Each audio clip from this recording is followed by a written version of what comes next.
नमस्कार दोस्तों।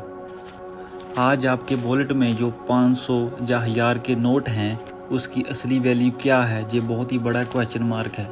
सच तो ये है कि उस कागज़ के टुकड़े की अपनी कोई कीमत नहीं, कोई वैल्यू नहीं है। अगर सरकार कल आकर कह दे कि ये नोट बंद हैं तो वो सिर्फ एक रद्दी बन के रह जाएंगे। लेकिन इंसानी इतिहास में एक चीज़ ऐसी है जो 5000 साल पहले भी कीमती थी और आज भी कीमती है, गोल्ड और सिल्वर।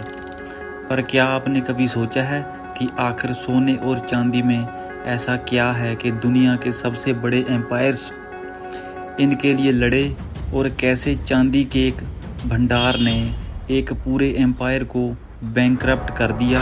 आइए समझते हैं आज के इस एपिसोड में। कहानी शुरू होती है हजारों साल पहले, जब पैसे नाम की कोई चीज़ नहीं होती थी। तब चलता था वाटर सिस्टम, यानी चीज़ों के बदले चीज़ों का लेन देन।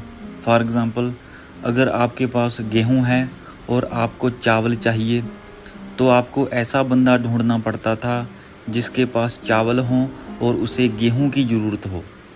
लेकिन इसमें दो बड़ी दिक्कत थी। पहली, गेहूं या चावल सड़ सकते थे, उन्हें सालों तक स्टोर नहीं किया जा सकता था। और दूसरी, एक गाय के बदले आधा चावल कैसे मांगोगे। इसीलिए इंसान ने ढूंढा एक ऐसा माध्यम जो कभी खराब ना हो, रेयर हो और सबके लिए कीमती हो। पीरियोडिक टेबल पर देखें तो आयरन में जंग लग जाता है, गैस को पकड़ नहीं सकते और बाकी मेटल पॉइजनस है। बचे सिर्फ गोल्ड और सिल्वर। अराउंड 600 BC में आज के टर्की के राजाओं ने पहली बार गोल्ड और सिल्वर के स्टैंडर्ड वेट वाले कॉइन्स बनाए और यहाँ से शुरू हुआ दुनिया का पहला ग्लोबल करेंसी सिस्टम। अमेरिका के बोलिविया में एक पहाड़ ढूंढा जिसका नाम था पोटोसी। यह कोई आम पहाड़ नहीं था, यह चांदी का एक समुंदर था।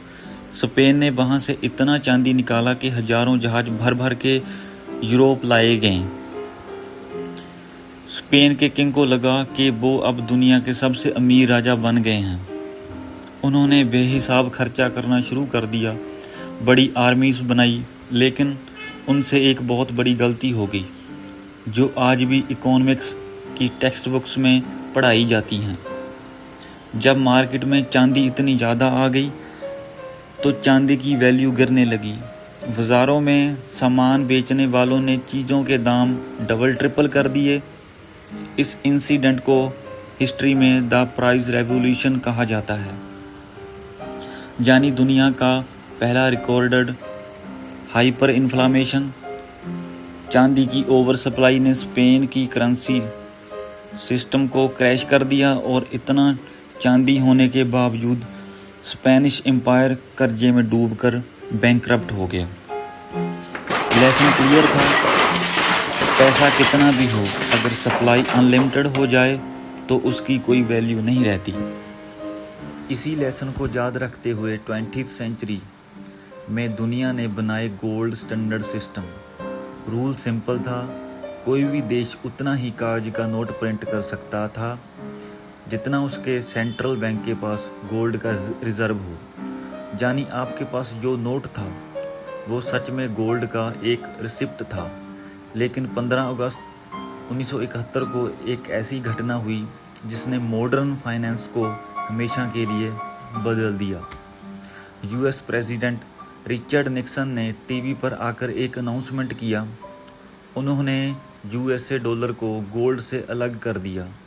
उन्होंने कहा कि अब से डॉलर के बदले गोल्ड नहीं मिलेगा। इस इवेंट को कहा गया था द निक्सन शॉक।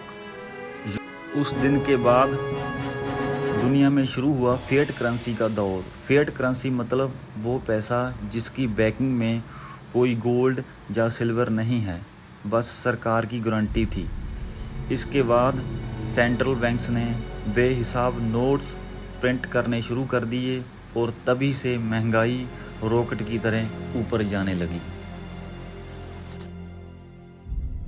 तो अब सवाल ये पैदा होता है कि अगर आज कागज़ का पैसा चल रहा है तो दुनिया के सबसे बड़े सेंट्रल बैंक्स जैसे US Federal Bank, RBI, China Central Bank छुप-छुपाते रिकॉर्ड लेवल पर गोल्ड और सिल्वर क्यों खरीद रहे हैं? क्योंकि उन्हें पता है कि कागज के नोट्स की वैल्यू इन्फ्लेशन के साथ कम होती रहेगी, लेकिन गोल्ड और सिल्वर का 5000 साल पुराना भरोसा कभी ख़त्म नहीं होगा। हिस्ट्री ने बार बार यह प्रूव किया है कि जब पेपर करेंसी कोलैप्स हुई है, दुनिया वापस हार्ड एसेट्स यानी गोल्ड और सिल्वर पर लौट आई है। आपका इस बारे में क्या सोचना है? क्या फ्यूचर में हमें गोल्ड और सिल्वर के ऊपर वापस आना चाहिए?